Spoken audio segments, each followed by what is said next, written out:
कबीरदास जी ने कहा है, भूखे को कछु दीजिए यथाशक्ति जो होई। भूखे को कछु दीजिए यथाशक्ति जो होई, ता ऊपर शीतल बचना लखो आत्मा सोए। तो सबसे पहले आप सभी को पितृपक्ष में आप सबको अपने पितरों का आशीर्वाद प्राप्त हो।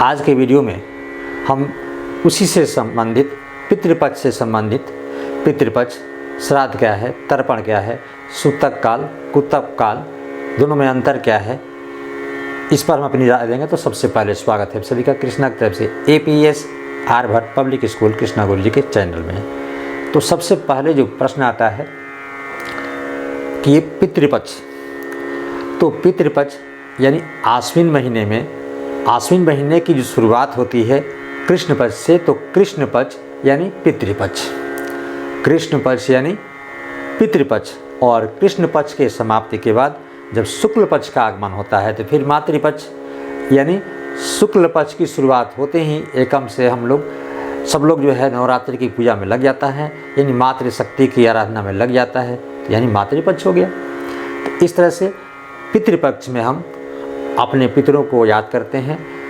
सम्मान देते हैं। तो सबसे पहले जो प्रश्न आता है कि श्राद्ध कर्म, श्राद्ध, तो श्राद्ध बना श्रद्धा से। हम सभी के पितरों को क्या चाहिए? भाव चाहिए। जो भी हमारे जो गुजर चुके हैं, जो पितर हो चुके हैं, उनको एक भाव चाहिए, श्रद्धा चाहिए। श्रद्धा से जो भी यथाशक्ति जो भी है वो समर्पित करते हैं। जो श्रद्धा से जो समर्पित किए वहीं जो है श्राद्ध है। तो श्राद्ध कर्म, पितरों के प्रति श्रद्धा भाव के लिए जो हम कर्म करते हैं वही है श्राद्ध कर्म, यानी श्रद्धा से जुड़ा हुआ है श्राद्ध। अपनी अपनी शक्ति के अनुसार, अपने बहुत लोगों के पास क्या है तो संपत्ति बहुत ज़्यादा है लेकिन त्याग करने की क्षमता नहीं है, तो वैसा नहीं, अपने सामर्थ्य के अनुसार खुशी से श्रद्धा से जो भी हम करते हैं, जो भी कर्म करते हैं, जो भी दान पुण्य करते हैं या जल अर्पित जो भी करते हैं वो श्राद्ध कर्म कहलाता है। अब श्राद्ध कर्म में करते क्या है तो तर्पण करते हैं। तो फिर तर्पण क्या है? तो तर्पण तृप्त करने की क्रिया है। तर्पण तृप्त करने की क्रिया, जैसे कोई कहता है कि आपने हमें जो भोजन दिया उससे खाकर हम तृप्त हो गए, क्षुधा तृप्ति हो गई, यानी हमें तृप्ति की प्राप्त हुई, पेट भर गया। तो जो तर्पण से तृप्त करने की क्रिया है, तो देवताओं, ऋषियों या अपने पितरों को जो हम सफ़ेद फूल, काला तिल, चावल, जल के साथ मिश्रित करके, जल के साथ जो हम अर्पित करते हैं, चढ़ाते हैं, वो क्या है? तर्पण है। अब प्रश्न आता है कुतक, सूतक काल और कुतक काल। तो पिछले पितृपक्ष में हमने जो वीडियो बनाया उसमें बहुत ज़्यादा हमने जो है साझा किया है, बहुत सारी जानकारियाँ जो है बहुत ज़्यादा जो है उसमें, तो उसमें सूतक काल की हमने चर्चा भी की है। तो दोनों एक साथ करते हैं, तो सूतक काल और कुतक काल दोनों में अंतर क्या है? तो सूतक क्या है? जब भी जो छुतिका लगती है वो क्या है? सूतक काल है। जैसे बहुत लोग कहते हैं ना, पितृपक्ष में जो है आपको जो है पूजा पाठ नहीं करना चाहिए। तो देखिए, सबसे बड़ी बात है कि हम लोग जो नहीं करना चाहिए उस पर ज़्यादा ध्यान देते हैं। कोई अगर ये कह दे कि ये काम करना चाहिए, अच्छा है, लेकिन दूसरा कोई अगर ये वीडियो बना के कहे कि ये नहीं करना चाहिए, तो सबसे पहले हम क्या देखेंगे? नहीं करना चाहिए।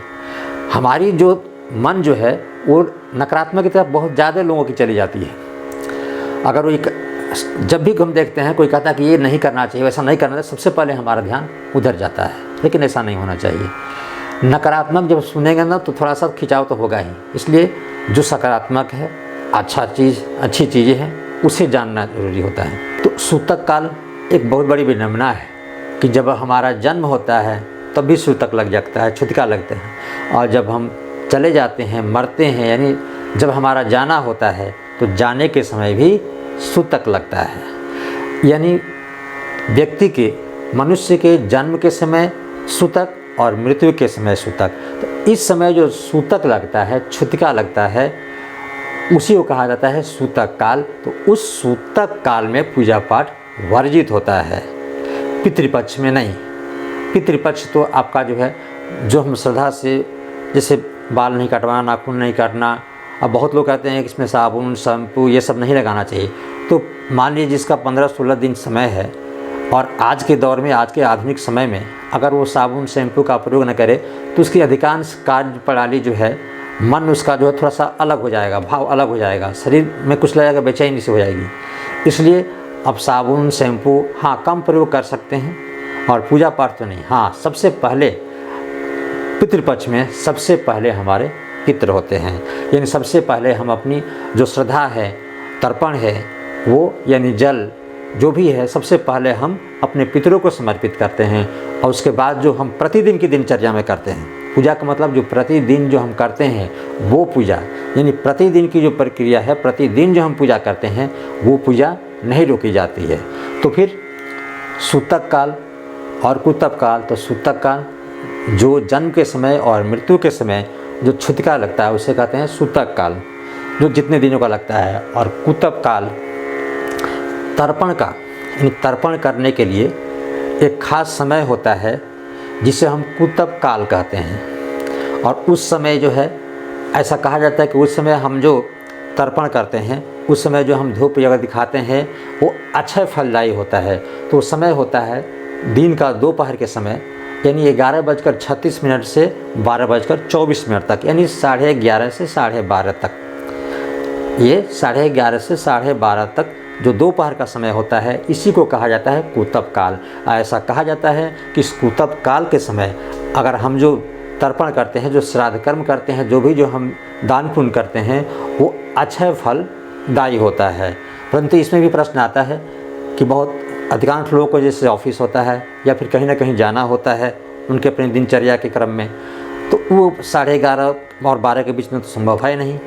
तो ये सुबह जिनको समय है, सुविधा है, या फिर जिनको घर पे रहना है वो तो कर लेंगे, लेकिन बाकी जिनकी जो दिनचर्या है, सुबह से ही निकल जाना, सुबह से ही नाश्ता करके चला जाना, तो उनके लिए तो सबसे अच्छा समय वही है, सुबह का समय।